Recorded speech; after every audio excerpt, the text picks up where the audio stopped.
Hello, fair audience, listeners. So, when you pay for something, when you pay top dollar, a lot of money for something, you expect good quality. Is that correct? You all nod. Yes, it is. It's correct. You pay a lot of money for something, good money. You expect good products, good service, all that stuff, right? And I'm going to try and draw on a parallel. It might not fit. It is kind of loose parallel. It's not a fixed. It's not very hard and rigid, but I'm talking about this country. The USA, which I've got 2 months left here and I'm gone. This is the most expensive place on earth. One of the most. It's certainly in the top 5, right?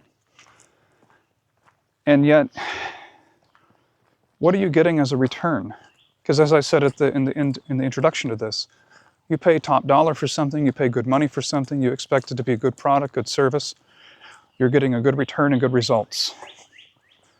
People are paying an extremely large amount of money to live in this country and buy stuff, and it's all seems like it's poor quality, and it is, and it's poor service. So what kind of a return, what kind of an investment are you getting by living in this wasteland of a country? You know, Singapore, they pay an inordinate amount of money, but they have smooth running infrastructure, very low to almost non-existent crime. It's very safe there. It's very healthy, very clean. They do pay a lot, but look at what they're getting in return. Having been there to Singapore, I can say that firsthand. Same with Japan, same with Taiwan. It's expensive, but they're getting a good and decent return. The trade-off is equivalent. There is no such equivalent here in America. You pay, you pay, you pay. And your tax, I'm not even going to get into taxes, but you're taxed to death as well. And what do you get in return? You get crumbling infrastructure, unsafe cities, crime almost constant, violent crime. I myself have been assaulted in my country. You get rampant drug use, just shiftless people all over the place, no cleanup of anything, corruption just rampant. So what are you getting in return? A whole lot of nothing. I would say to the smart American, if you're out there, I would vacate the premises. I would get out before it gets too late. I mean, you have a out-of-control debt spiral, economic ruin, society that is just so out of control, no cohesion. The disunity, the division is so sharp. I personally don't believe it'll ever amount to civil war because I think the American people are too lazy for that. They're too complacent. They're just not smart enough to understand what would happen as a result. There could be a lot of good to come from that. There would be a lot of sacrifice in the meantime for a civil war. But sacrifice is not something the American people know. That's why a civil war would never happen. You can be as mad as hell all day long for years and years, but you'll never do anything. You're not in survival mode. You're not hungry or thirsty enough. But back to the topic. What are you getting? What are you paying for? You're buying all these expensive goods, a lot of them cheap quality, and it's all overseas because your corporations have sold you out, your politicians have sold you out, everyone sold you out. You're not important anymore. And so, I see all these people. It's springtime now. It's April, mid-April here in this part of the U.S. And you got people with their big, expensive automobiles, gas-guzzling machines, with gas being outrageous. I'm surprised they're still able to drive them. And they're driving their boats, or doing this, they're doing that. That's that escapism I've mentioned in an earlier video. Escapism is not just drugs and alcohol. It's also taking to anything that's going to give you a diversion and keep you where you're not constantly bombarded with all the stressors and all the nonsense that you're dealing with on a daily basis. And people attached to that, buying stuff, consumerism. We're the most consumer-driven country in the world. Even with 1.4 billion Chinese, I do believe we consume about almost as much as they do, if not a little less. But they have, 1.1 billion more people than we do. So, again, I'm trying to create this video to generate thoughts in people. And that this is not the greatest country on earth by a long shot. It has not been the greatest country on earth for many generations now. Tired of this, what people talk about, well, the freedom we have. What are you talking about? The freedom you used to have. Nobody respects the Constitution, the rule of law. That's not respected. I don't care who you have as your leadership, because they all demonstrate the same properties. They follow the same policies, the same lines. There's no difference. And things just keep crumbling. They keep getting worse and worse and worse. And so the 3 types of escape that I mentioned in a previous video, the most logical escape at this point is to physically leave and to get out. If you can't get out, good luck. I wouldn't want to be here. Once the US dollar no longer is the global reserve currency, that's going to absolutely destroy the economy here. The petrodollar, OPEC countries are already trying to circumvent the petrodollar and completely disrupt that for good and bury it, as they should. I mean, the US has been controlling the world's economy since 1944, since Bretton Woods in New Hampshire. I mean, since everything was pegged to the US dollar. It used to be the British pound, but after World War II and the suffering that Great Britain endured physically and economically, that's to say nothing militarily, they were no longer the global hegemon. We became that economically and militarily. But we weren't smart about it. And then President Richard Nixon taking us off the gold standard in 1971, further devaluing and debasing our currency. I mean, it's all but over. So I just want to get you, the American, your take, and the foreigners too. But you, the American, your take. Do you think it's over? Certainly is. The writing has been on the wall for a long time. It's now being smeared, and it's almost so faded, the writing on the wall. But I laugh at these people who say that things are still going good, like your infamous president does, Mr. Donald Dump, that things are good, everything's improving. What kind of a world do you live in to say such things like that, and to say this is still the greatest country on earth? A person who says that doesn't have a passport. They've never flown internationally. They haven't spent more than 12 hours in a foreign country.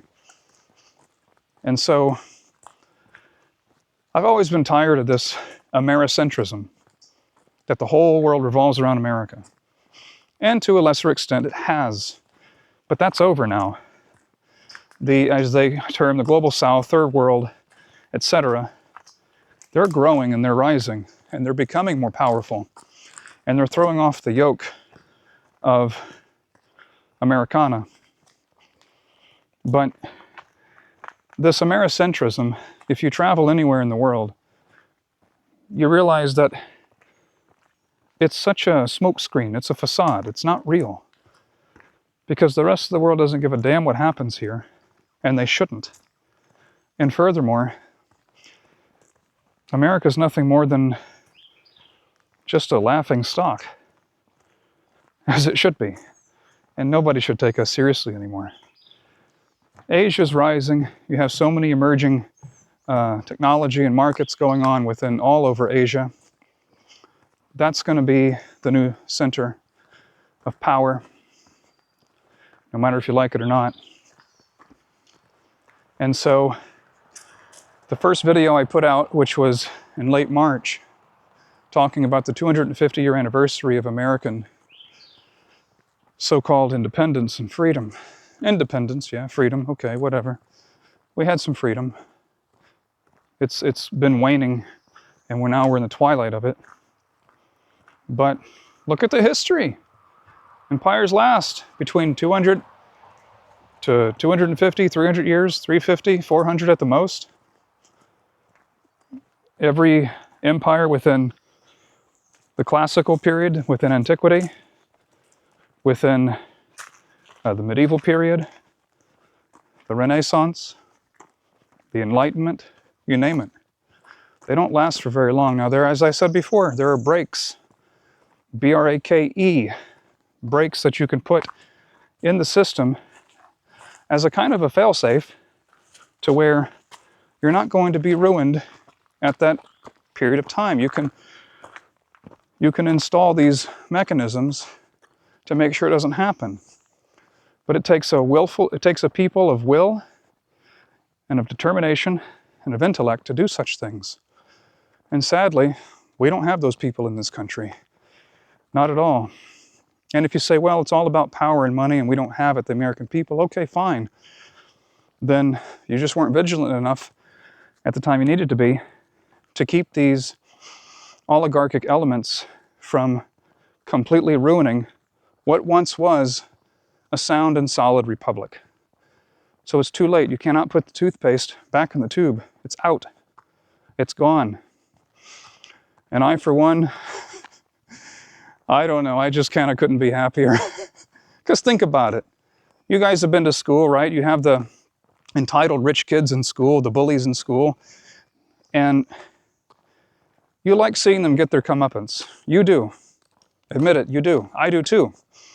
America is that global bully, is that global entitled rich kid, that snot-nosed teenager, you know, who gets everything handed to them and still makes a show of everything, makes a fuss. America's going to get its comeuppance. Iran is proving that right now. So I may have gotten sidetracked a little bit. My videographer told me this. So, started off saying, pay a top dollar, you pay a lot of money for something, goods, services, anything, you expect a great outcome, you expect good results. Do you get those in America? My answer is unequivocally no, you don't. Do you get them in other parts of the world? You do. Not every country. Not in the third world, really. Although I've lived in parts of the third world, the global south, and I have felt freer there than I've ever felt in America. That notwithstanding, talking about economy and what you get, and then the results. You just don't get them here. Because I paid good money for a few items in my life. I like to have nice things on occasion, right? And it was good quality. You expect a good return, a good result. What are you getting here? I don't get much of anything. I don't get anything out of it. And with the anti-intellectual kind of movement that's been going on, at least for the last 5 to 6 years, you can't have conversations with people. What I mean by anti-intellectual movement is the heightened emotionalism that is so pervasive in all of American society that this is why you can't have a conversation with somebody you disagree with. Or you can't be true to yourself. If you truly disagree with this person, you perhaps in the workplace or family or friend, whatever, colleagues, you can't express your disagreement for fear of some kind of reprisal from this unhinged lunatic, because that's how we've become. Emotions are what we think by, which is no thinking at all. Critical thinking, as I said previously, it's as dead as yesterday's roadkill. So, for those that still think America's one of the greatest countries on earth, tell me why you think that is. What good is it doing internationally? That's a joke. Because it's doing nothing good internationally. It hasn't done anything good internationally for about 81 years. But what is it doing good domestically? That would be closer to home. What is it doing? I don't see anything. So leave comments in the comment section. You can, as they say, smash that like button? Is that what they say? I don't know. I don't do all this fancy stuff. I just give my thoughts extemporaneously. If you like it, you do. If you don't, you don't. It's no skin off my nose. I'm still going to be breathing. The world's going to keep turning.